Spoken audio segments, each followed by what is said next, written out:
for your generous allocation of time. Mr. Speaker, I know that our colleagues on the other side are always rankled when we recall the abysmal depths from which we have pulled this economy. Mr. Speaker, I would even have thought that this would be a monologue and not a debate. It is for two reasons. The first is that they fled the budget presentation. So I wonder exactly what they are debating.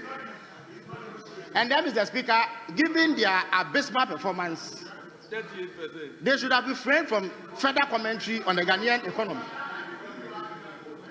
So this should really have been a monologue. But be that as it may, Mr. Speaker, there's a reason why economic performance is measured by objective indicators, which are not subject to opinion. Mr. Speaker, there can be no honest assessment of the Ghanaian economy today that can lead to a conclusion that things are not far better today than they were at the beginning of this year when we took over the reins of power. Say that again. Mr. Speaker, the budget that the mid-year policy review that the finance minister presented is the very best we have had in the history of Ghana. Yeah. Mr. Speaker, I used to hold the view that the economic performance of the Mills administration was the best we have seen in this country's history, until the finance minister showed up to present the mid-year budget policy review. And Mr. Speaker, with your indulgence, I will run through a few of the metrics that are used to assess the health of an economy and show beyond doubt that the period we are in is the very best we've seen. Mr. Speaker, we are currently under an IMF program, courtesy the mismanagement of our colleagues on the other side. When they went into the IMF program, they agreed that the most critical indicator that will be used to assess their performance and management of the economy will be the primary balance. They themselves agreed that it is the main anchor of the IMF program. Mr. Speaker, the primary balance is nothing more than a measure of the difference between revenue and expenditure minus interest payments or debt servicing. It simply means that if you had not serviced your debts, which can be a statutory obligation, where would you be in terms of the management of your finances with respect to your revenue and expenditure? Mr. Speaker, when we took over power, the primary balance on commitment basis was at negative 3.9%, which was a deficit. It means that if you subtract expenditure from revenue and take out debt servicing or interest payments, we ran a negative of 3.9%.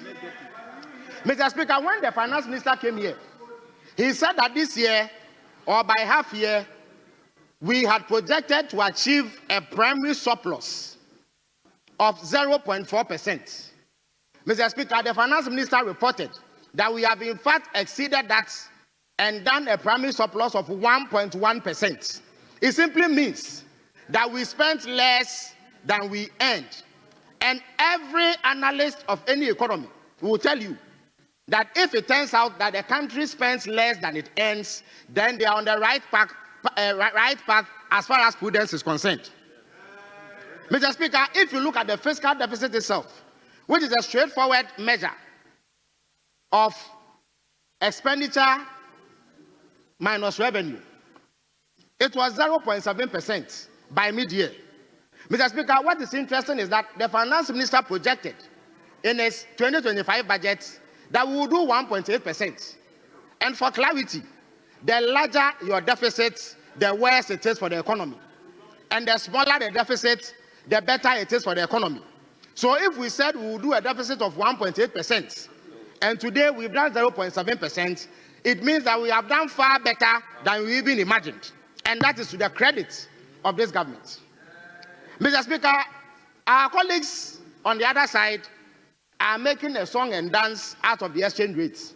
I would have thought that they would refrain from even commenting on the exchange rates, because their handling of the exchange rates is the most catastrophic in our history.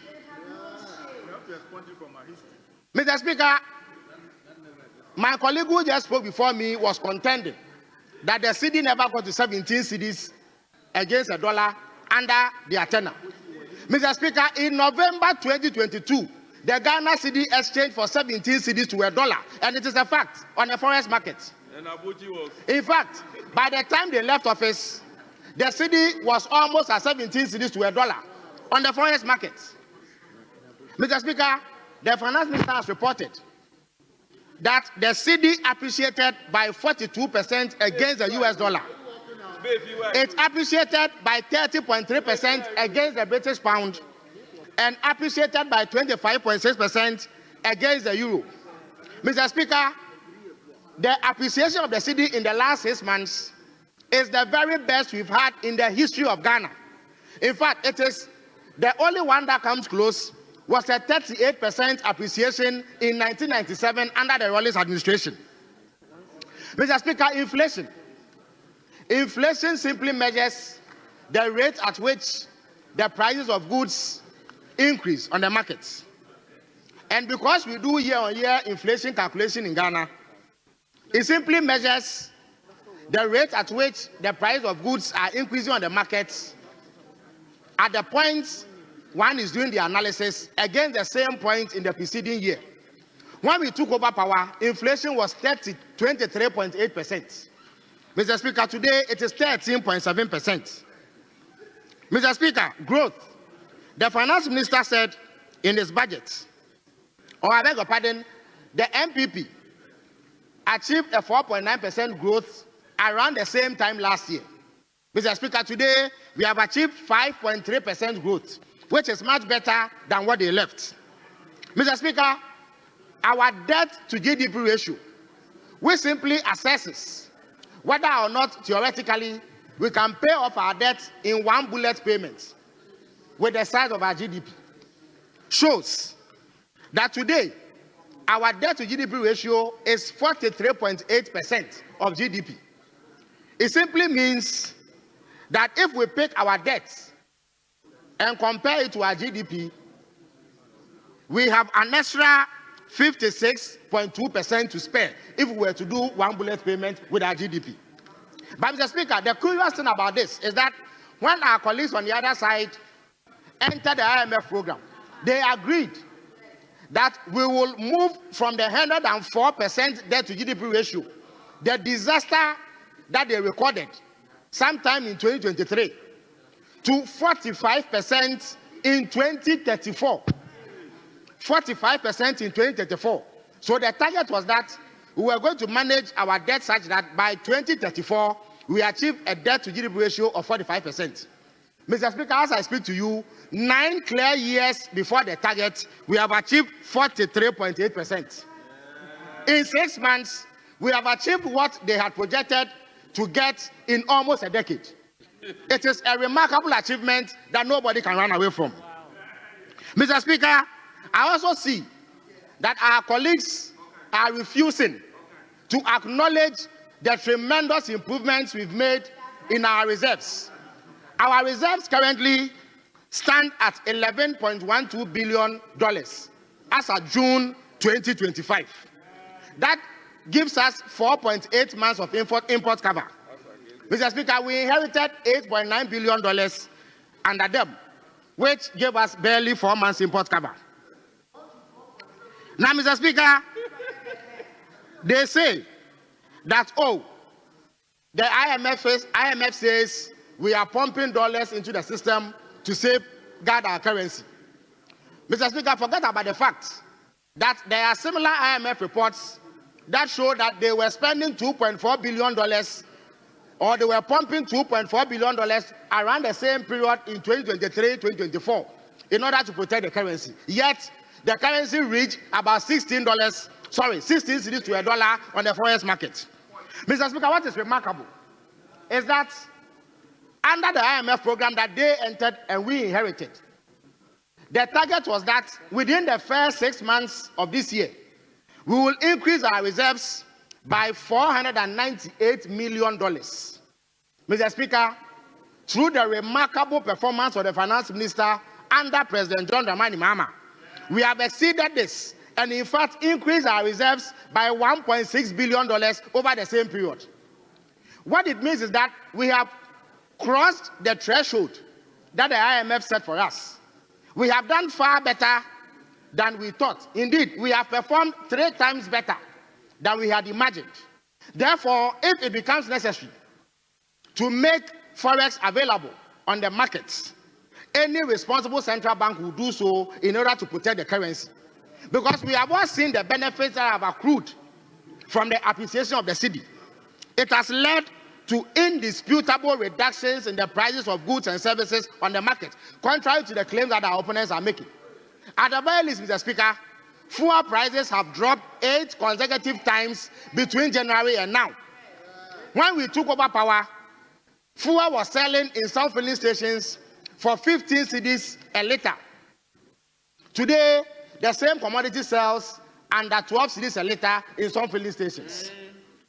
Mr. Speaker, if you go onto the market today and do a cursory price survey, you will see significant reductions in the price of goods and services.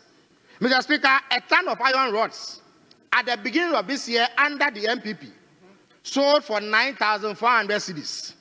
Today, the same thing sells for 7,500 cedis, which is a reduction of almost 2,000 Ghana cedis. Mr. Speaker, Dettol antiseptic, 500 milliliters, used to sell for 85 cedis. Today, it sells for 65 cedis. Mr. Speaker, Yaz sanitary pad sells for 15 cedis today. When we took over power in January, it sold for 25 cedis. Indeed, there are shops that sell it for 13 cedis. Mr. Speaker, a bucket of onions was selling for 120 cedis under the NPP. As of July, this month, it sells for 95 cedis under President Mahama. Mr. Speaker, a sack of maize was selling for 1,600 Ghana cedis. Today, it sells for 1,400 cedis. Mr. Speaker, a sack of kokonte, one of the delicacies of many Ghanaians, used to sell for 1,200 cedis. Today, it sells for 950 cedis a sack. Mr. Speaker, a 5 kg bag of rice used to sell for 135 cedis. Today, it sells for 95 cedis, which is a saving of 40 cedis. Mr. Speaker, there are other sacks of rice. Millicent rice, for instance, 125 cedis under the NPP. Today, it sells for 95 cedis. Yes. Mr. Speaker, Tasty Tom tomato paste, that is 2.2 kilograms of it, used to sell for 80 cedis. Today, it sells for 50 cedis, which is a reduction of 30 cedis. I could go on and on and on and on. There is no dispute that the cost of living today is lower than it was under the NPP. And the reason is that we have managed the exchange rate such that these items that are mostly imported are now cheaper when they get into Ghana than they were under them. Mr. Speaker, there was also talk about what has accounted for the reduction in our public debts. Mr. Speaker, I recall that when we were in opposition and we took issue with the rapid accumulation of debts under the NPP, one of the reasons they ascribed was that there had been a sharp depreciation of the currency, the cedi, and therefore the external component of our debt had gone up, resulting in the increase. One of the key proponents of that was the Honorable Oponkroma, who was the chief spokesperson of government. If today the exchange rate has been managed better by the Honorable Atuforsen, the governor of the central bank, and President Mahama, and it has resulted in a drastic reduction in our debts, it is something that this government must be credited for. Yes. Mr. Speaker, they also say that there was a gold purchase program, and therefore that should be credited for the appreciation of the cedi. They accumulated gold from 2021 to 2024, and yet the currency went to 17 cedis. Mr. Speaker, between January and now, $5.1 billion.